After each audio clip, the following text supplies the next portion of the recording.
Coach Aaron Blatch. Coach, we just said before you got here, you kicked off our season of basketball coaches. Now you're going to kick off our postseason too. Mhm. No, that's great. Thank you for having me on. Coach, I mean, now we have 22 games to talk about in between the preseason last time we talked to you, and now you guys went 11-11 with some great new faces, great senior leaders leading your way, but Lavraine Gaskins leading 4 major stat categories as a freshman. Exciting times in Crestview. What have you seen that you've been really impressed from this team this year? Yeah, our ladies have just done a great job all season. We started out being a really young group. As far as we are playing a couple freshmen big minutes, a couple sophomores big minutes. Our older girls were a big part of our success last year as well, but even they're in a little bit different roles this year, based on girls that we had graduated and our dynamic being a little different. So we weren't really sure what to expect coming in. They've worked hard all year. We got off to a really rough start. We were 1-5 at one point through 6 games, and but I give our girls a ton of credit. They bring it every day at practice. They hung in there. They stuck together as a team, and we've been on a pretty good roll lately. We picked up some really solid wins to be able to finish the season at 500. After the 1-5 start, I think is I couldn't have asked for anything more than that. And you mentioned our seniors, Emily Hill and Carson Moore and McKenna Schultz, have just kind of kept us steady. I think they do a great job helping the younger girls feel comfortable and feel confident, in addition to all the things they're doing on the court as well. So they've been huge for us, and I like where we are right now. Can you really put into words how important this particular senior class will be for the growth of your program? Because like you said, you have a lot of freshmen, sophomores that are going to be a part of this program for a while, and they've had this year to learn under some really good senior leadership. Can you really put into words how important this particular senior class is going to be when you look at your program 2 or 3 years from now and the growth that these freshmen have? Mm-hmm. Yeah, an expression that I really like is success leaves footprints, and I think that this senior group, their footprints are going to be with us even after, they've moved on to the next level. They're such good kids. All 3 of them are just really high character girls. And, and again, sometimes it could be a challenge when you have some older girls and you also have some younger girls coming in that are featured pretty prominently. I mean, you mentioned Lavraine. Lavraine's been phenomenal, leading scorer, leading rebounder, block shots, all that. Our seniors have done nothing but be welcoming and accepting of those younger girls coming in. There hasn't been any animosity. I think that's huge because, as I've talked to other coaches that have maybe been in similar situations, it's, our older girls and younger girls don't get along. We haven't had any of that. I think it's been a really good team dynamic this year, which has made it a lot easier on our coaching staff as well. How do you think faring in this tough MVAC grade conference is going to help the improvement of these younger girls going forward? Yeah, I think our league, for a D3 league in our area, I think is extremely strong. I think we're tournament ready as a result of that schedule. Sometimes it can be frustrating at times because we don't really get much of an off night. We're playing good competition every night in the MVAC. But I do think long term, when you look at what our team, and those young girls that you mentioned, are forced to handle every day. I mean, you've got girls, Reagan Edwards and Emily Downey are our 2 main ball handlers. Like, they are seeing quality, aggressive, athletic pressure just about every night. Like, they're going to get better very quickly. They have gotten better very quickly as a result of that. So I really hope that that's going to pay off come tournament time. We're playing a really solid Pymatuning Valley team tonight. Has a lot of good players, but one advantage that we have is our schedule is just a lot tougher. And our league, I think, has prepared us to hopefully be successful tonight. The one time that we've been able to see Pymatuning Valley in the area on a YSN network on the YSN team, they played Brookfield, and it was a pretty competitive game, but Brookfield pulled away late. When you watch the teams that you play and you preview this Pymatuning Valley team, what challenges do they kind of present, and what do you think you guys are going to have to do to win this game tonight? Yeah, they're good. I think they're coming in with 14 wins. I think they have played well. They've got some good size, some good length. They'll. I'm sure they're going to send some bodies at Lavraine tonight. They've got a tall, long, athletic post player that can finish inside and block shots. They've got another strong, tough kid that can shoot it. Guard plays solid. They have some pretty good depth. I mean, they're a complete team. I think it's absolutely going to be a challenge. I expect them to try to get up into us and try to turn us over a little bit. Like any game, we've got to take care of the ball. I think that's going to be a huge priority. We've got to get to their shooters. We know they've got 2 or 3 girls that, are their leading scorers and can shoot the three. We need to locate. But I just think we need to be the best version of ourselves. Something I've been happy about as the season's gone on. I know Lavraine's gotten, rightfully so, a lot of attention. She's earned that. But, man, like we played Hubbard a week ago. I mean, Hubbard threw 3 people at her and just kind of left everybody else. Well, Emily Hill hit 5 threes, had 19 points. We've seen Emily Downey step up and knock down shots. We've seen Carson and Katie Lissy and McKenna and Ragged. And, everybody we're putting out there is a very capable offensive player.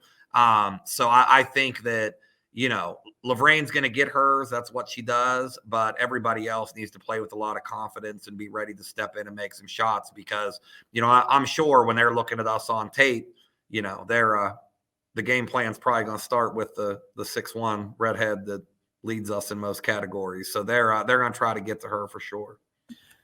Coach, I mean, you guys have had a phenomenal home record this season. Talk to me about how important having that Crestview community back in that gymnasium was for you guys this year.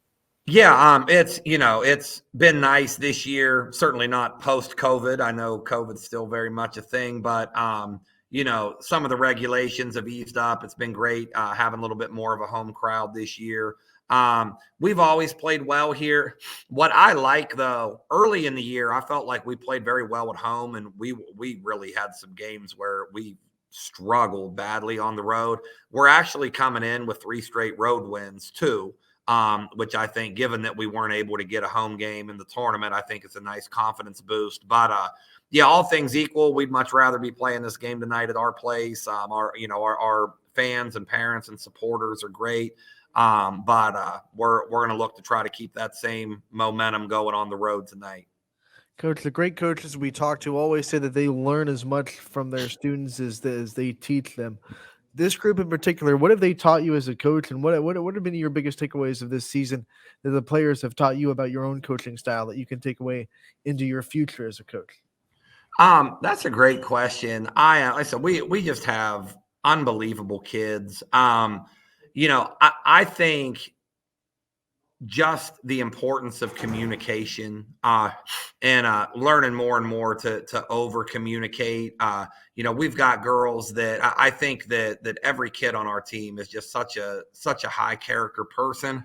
If there's something that, sometimes as coaches, we can't please everybody. Sometimes a kid might be in a different role than what they'd like to be or whatever that may be. But I think we've had a lot of success just being able to talk it out with those girls. And sometimes it's not what they want to hear, and sometimes it's not what I want to hear. But through those ups and downs that every season is going to bring, I just think we've been able to kind of communicate our way through that. And I think we're in a good place right now. But I think that, that this group has been extremely enjoyable to get to work with every day. We're blessed for that senior group, and and these underclassmen coming on, I think have done a great job as well.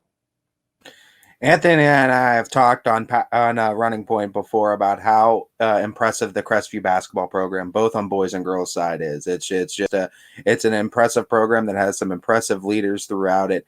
What kind of responsibility do you take as a coach now, being the head of the ship of this Crestview program that has has been successful throughout the years? I mean, decades plus. Always has successful teams. It seems like turning out. This is year 5 for me in this position, and I feel like I'm trying to grow and learn and improve every year. But something I try to do is kind of have my hand in at every level of the program. We've got I'm blessed to have a great staff on the high school level, on the middle school level, on the youth level. But we try to do a lot with our younger kids. Over the summer and in the preseason, going all the way down to like kindergarten, trying to support and give feedback to like our youth coaches and teams, I think is really important. We on the middle school level, my brother Ethan and Donna Finch did a great job with our 7th and 8th grade girls this year. Really enjoyed getting to see them and trying to be involved as much as I can there. Being a head coach, obviously there are a lot of responsibilities. I mean, we're very much all in on Pymatuning Valley, but we also need to, in the back of my mind, not in our players' mind, but it's, hey, if we're fortunate enough to get a win tonight, what are we doing against Kirtland? And what are we doing in the next one? And, always trying to kind of be a little bit ahead as far as scouting and game plan and film go. But I think that this is a great place. I think it's a great place to coach because I've consistently been supported, by our administration. We have great leaders in the building. I've got a great mentor in Coach Gates on the boys' side, as a person that I have a ton of respect and admiration for. Our parents are extremely supportive, and that certainly trickles down to our players. So, there's a lot of aspects that go into it, and trust me, we don't have everything figured out yet. There's plenty of things that I'm still working to improve, but I think we have the program in a nice place. Coach, one of the things that I don't think gets talked about enough when talking to coaches is the sacrifices that they make to do what they do, and not just them, but their families make as well.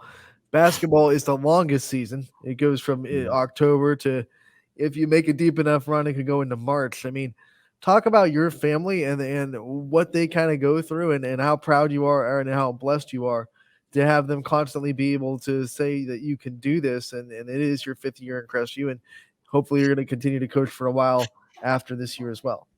That's a huge element. The time commitment does definitely put a strain at times. I mean, there's just not enough hours in the day. My wife really does a great job, supporting me, taking care of things at home.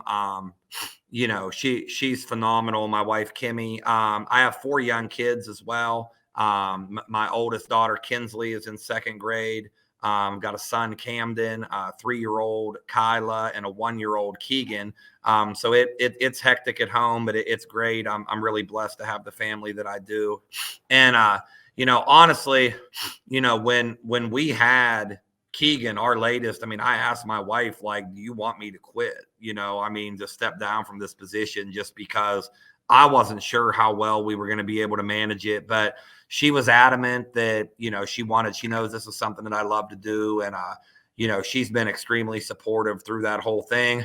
I love to get the kids involved with our team as much as we can. I think our girls are great role models for them.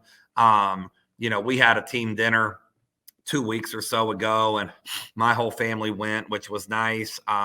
Kinsley, a lot of times at home games, comes out and is on the bench with us. She's really into basketball, so she loves kind of being able to interact with our team and see what's going on.